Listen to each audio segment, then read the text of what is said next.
सीधे ले चल रहे हैं। प्रधानमंत्री मोदी संबोधित कर रहे हैं। बजट सत्र के प्रारंभ में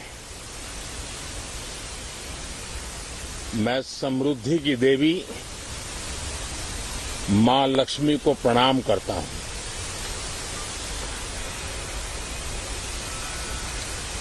और ऐसे अवसर पर सदियों से हमारे यहां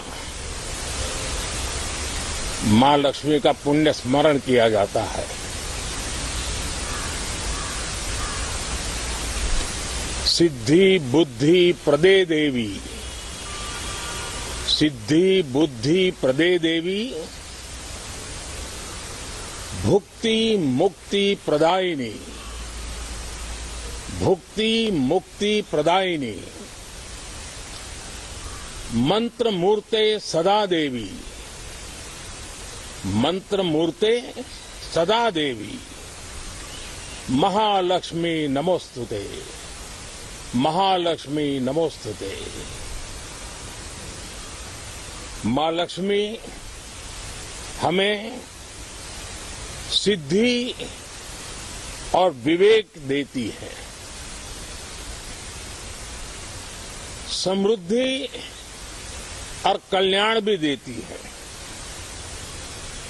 मैं मां लक्ष्मी से प्रार्थना करता हूं कि देश के हर गरीब एवं मध्यम वर्ग समुदाय पर मां लक्ष्मी की विशेष कृपा रहे। साथियों, हमारे गणतंत्र के 75 वर्ष पूरे हुए हैं और ये हर देशवासी के लिए सर्वाधिक गौरवपूर्ण है और विश्व के लोकतांत्रिक जगत के लिए भी भारत का ये सामर्थ्य अपनी एक विशेष स्थान बनाता है। साथियों, ये देश की जनता ने मुझे तीसरी बार ये दायित्व दिया है और इस तीसरे कार्यकाल का ये पहला पूर्ण बजट है।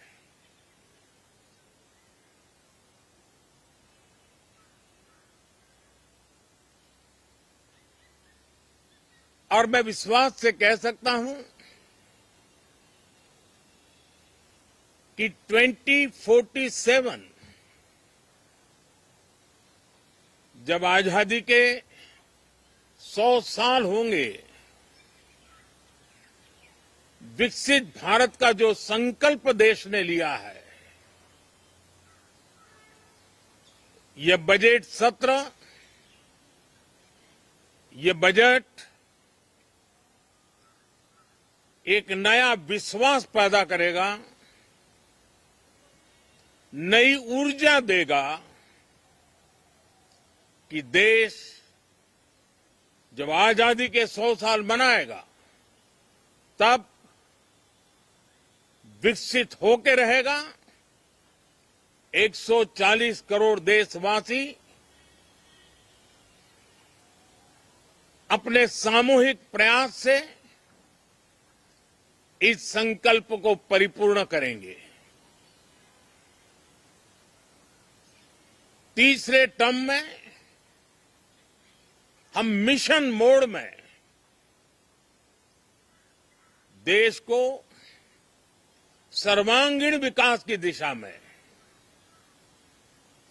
चाहे वो भौगोलिक रूप से हो, सामाजिक रूप से हो या आर्थिक भिन्न भिन्न स्तर के संदर्भ में हो, हम सर्वांगीण विकास के संकल्प को लेकर के मिशन मोड में आगे बढ़ते जा रहे हैं। इनोवेशन, इंक्लूजन और इन्वेस्टमेंट, ये लगातार हमारे आर्थिक गतिविधि के रोड मैप का आधार रहा है। इस सत्र में हमेशा की तरह कई ऐतिहासिक बिल पर सदन को चर्चा होगी और व्यापक मंथन के साथ वो राष्ट्र की ताकत बढ़ाने का काम करने वाला कानून बनेंगे। विशेषकर नारी शक्ति के गौरव को पुनः प्रस्थापित करना, पंथ संप्रदाय के भेद से मुक्त होकर के हर नारी को सम्मानपूर्ण जीवन मिले, उसको भी समान अधिकार मिले, उस दिशा में इस सत्र में कई महत्वपूर्ण निर्णय लिए जाएंगे। Reform, perform and transform. जब विकास की तेज गति को प्राप्त करना होता है तो सबसे ज्यादा बल रिफॉर्म पर रहता है। राज्य और केंद्र सरकार ने मिलकर के परफॉर्म करना होता है और जन भागीदारी से हम ट्रांसफॉर्मेशन देख सकते हैं। हमारा युवा देश है, युवा शक्ति है और आज जो 20-25 साल की आयु के नौजवान है, जब वो 45-50 साल के होंगे तब वो विकसित भारत का सबसे बड़े बेनिफिशियरी होने वाले हैं। उम्र के उस पड़ाव पे होंगे, नीति निर्धारण की व्यवस्थाओं में उस जगह पे बैठे होंगे कि वे गर्व के साथ आजादी के बाद जो शताब्दी शुरू होगी, एक विकसित भारत के साथ आगे बढ़ेंगे। और इसलिए ये विकसित भारत के संकल्प की पूर्ति का प्रयास, ये अथाग मेहनत आज जो हमारे टीनेजर्स हैं, हमारी युवा पीढ़ी है, उनके लिए ये एक बहुत बड़ा तोहफा बनने वाली है। जो लोग 1930 में, 42 में आजादी के जंग में जुट गए थे, पूरी देश की युवा पीढ़ी खप गई थी आजादी के जंग में, और उसके फल 25 साल के बाद जो पीढ़ी आई उसको नसीब हुए। उस जंग में जो नौजवान थे उनको नसीब हुए। आजादी के पूर्व के वो 25 साल आजादी के जश्न मनाने का अवसर बना। वैसे ही ये 25 वर्ष समृद्ध भारत, विकसित भारत, ये संकल्प से सिद्धि और सिद्धि से शिखर तक पहुंचने का देशवासियों का इरादा। और इसलिए इस बजट सत्र में सभी सांसद विकसित भारत को मजबूती देने के लिए अपना योगदान देंगे।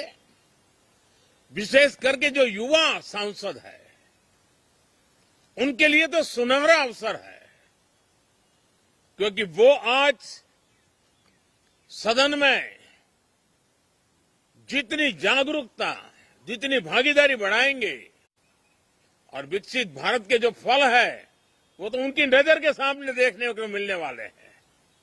और इसलिए युवा सांसदों के लिए एक अनमोल अवसर है। साथियों, मैं आशा करता हूं कि हम देश की आशा आकांक्षाओं के इस बजट सत्र में खरे उतरेंगे। साथियों, आज एक बात आपने जरूर नोट की होगी, मीडिया के लोगों ने तो जरूर करनी चाहिए। शायद 2014 से लेकर अब तक शायद ये पहला पार्लियामेंट का सत्र है कि जिसके एक दो दिन पहले कोई विदेशी चिंगारी नहीं प्रगटी है। विदेश में से आग लगाने की कोशिश रही हुई है। 10 साल से यानी 14 से देख रहा हूं, हर सत्र के पहले शरारत करने के लिए लोग तैयार बैठते थे और यहां उसको हवा देने वालों की कोई कमी नहीं है। ये पहला सत्र मैं पिछले 10 साल के बाद देख रहा हूं कि जिसमें किसी भी विदेशी कोने से कोई चिंगारी नहीं हुई। साथियों, बहुत बहुत धन्यवाद।